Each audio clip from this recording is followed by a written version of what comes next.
The rain hadn't stopped since morning. The little cafe on the corner of 7th and Maple was half empty, its windows fogged up from the cold outside.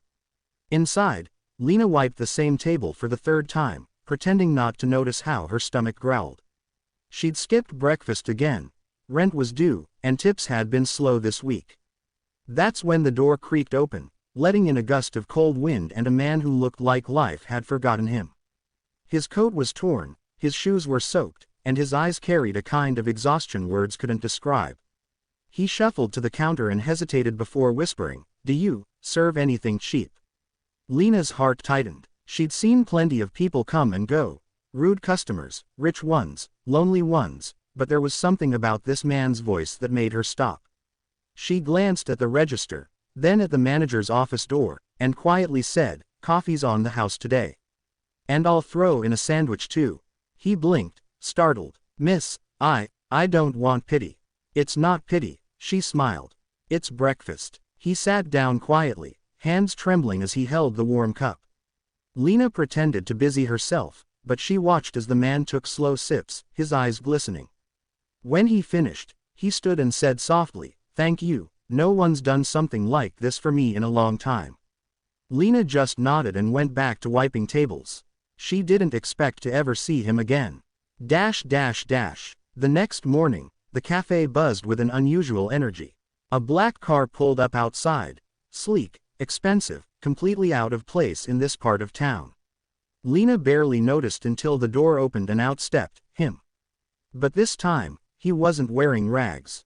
He was in a tailored suit, his hair neatly combed, and confidence replaced the tiredness in his eyes. The whole cafe turned to stare as he walked in, his smile calm and knowing. "Good morning," he said, his voice steady.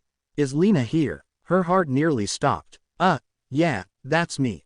He reached into his coat and pulled out a small envelope. "Yesterday, you paid for my meal when you didn't have to." "I was testing something. You see." He paused, smiling as the manager hurried over, nervous about the expensive suit and polished shoes. "Sir, can I help you?"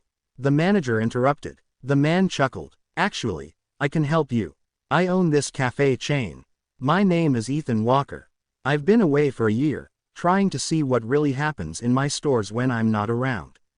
Lena froze. Her mind went blank. The room went silent. He turned back to her, his eyes soft. "You didn't know who I was. You didn't do it for credit. You did it because you're kind. And that's the kind of person I want running this place." She blinked, unsure if she'd heard right.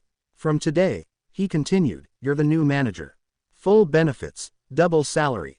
Oh, and breakfast's on me." Tears welled in Lena's eyes as the cafe erupted in applause.